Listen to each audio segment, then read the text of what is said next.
Hi, fifth graders.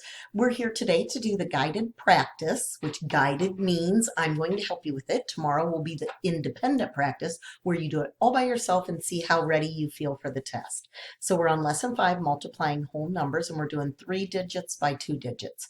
So in this last couple of weeks or couple of days, we've been practicing doing the box method. And now I'm going to show you the standard algorithm.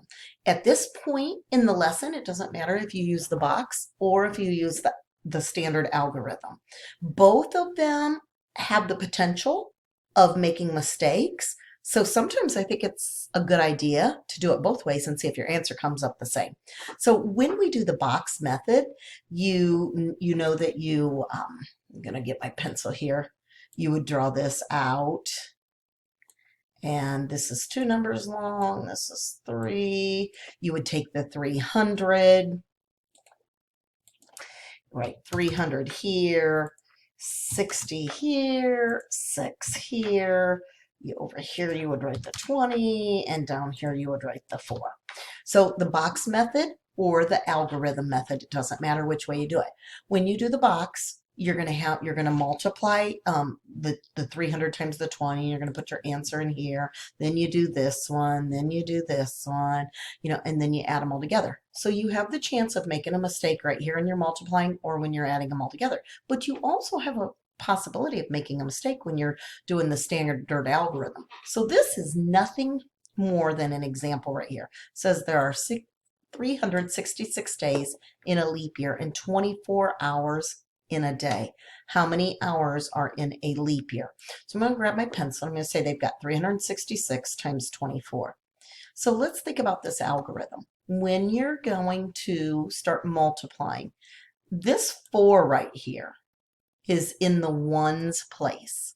So we're going to multiply a 1 times a 1, 24. And that's why we've got the 4 down here. And we carry that 2 up to the tens place. So now we're really multiplying 40 times 60 plus, which is 24, plus the 2 is 25, 26. You put the 6 down here. You carry the 2 up to the hundreds place. Now we're doing 4 times 300, and 4 times 300 is 1,200. Plus we have 200 that we added on, so it'd be 1,400. That's how we do the standard algorithm. Now, we're done with the ones, and that's why this 0 gets here, because we're into the tens place. And a tens place would be like a 1 and a 0. So that is why this 0 goes right here. So now we're over to, so this 4 is done. We're doing 2, which is actually a 20, times 6. Well, we put the 2 down here, we carry the 1 up here. Notice that they put the 2 that they carried earlier right here, and they don't cross it out, they don't make a mess, they just keep going up higher. So now 2 times 6 is 12 plus the 1 that we added up here. So that would be 13, and that's where this 3 comes from. Then you carry your 1, you put it right up there. Now we're doing 2 times 3 is 6, plus the 1 is 7. Now, these have already been done, so don't add those in, but we don't make a mess on the paper by crossing them out and making a big deal. Again, I think I've talked to all of you about making sure that your numbers are very legible, that they're neat, that things are on top of each other. I suggest taking a piece of lined paper, turning it sideways, and making each little column a place where you put numbers. And if you don't understand that, ask, I'll show you. So once we have what we've multiplied right here from using our number in the ones position, and then we've done this one, which is from multiplying our digit that's in the tens place, we add those together and we get 8784. Now again, you could do this, and then you could actually come over here and do the same thing and see if you get the same number. That's just a way to double check to make sure that you know what you're doing. So I don't care when you're solving problems today if you use the box method or if you use the standard algorithm. So let's go down to number 7 here and see, what does it say to do? It says a certain dishwasher uses 29 kilowatts of energy power. If the dishwasher was used 156 hours last year, so every hour that this is on, it uses 29 kilowatts, and it was on for 156 hours. How many kilowatts of energy did it use? So if you're going to use the box method, again, this is going to be divided in threes. Then you would be able to do 100, 50, and 6. And then over here on the side, it would be 20 and 9. If you wanted to use the standard algorithm, you may do that. Make sure that you label. When you get down here, make sure that you label. If you don't know what to label, go back and ask it. What is it asking you to find? Because a story problem or a word problem is always going to need a label on there. Okay, so I don't care which way you do it, but that's how we're doing that one. Next one. If one stamp costs 45 cents, what does a roll of 125 stamps? So again, if I were doing it, we would do the standard or the box method.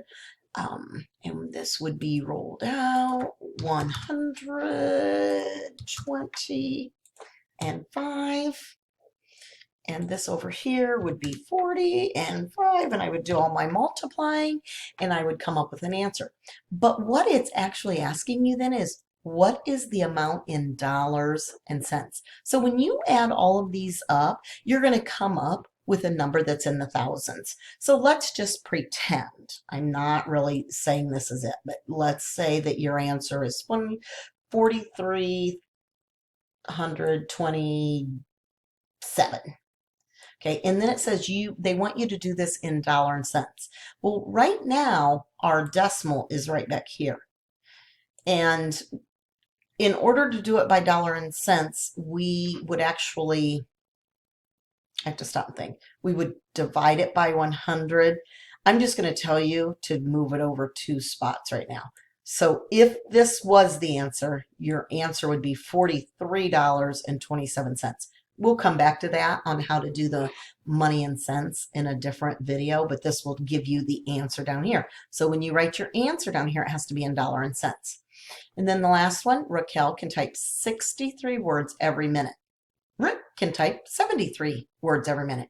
How many more words can Rick type than Raquel in 135 minutes? So when you see something like this is your first math problem. And then your next math problem is the 73 in the 135. So you're going to have to do it 2 times. First the 63 times 135, then the 73 times 135 to see how many more, because you're going to have to subtract one answer from the other in order to find what is actually the correct answer. And then it said Jared chose B as the correct answer. How did he get that? Again, you're going to have to work that out. So this is a 2-step problem. If you don't have enough paper, write it on your own. Okay. When you get done with this, we'll start in on RIT, on percentages, on your RIT lesson, and get you moving in the percentage. Have a great day.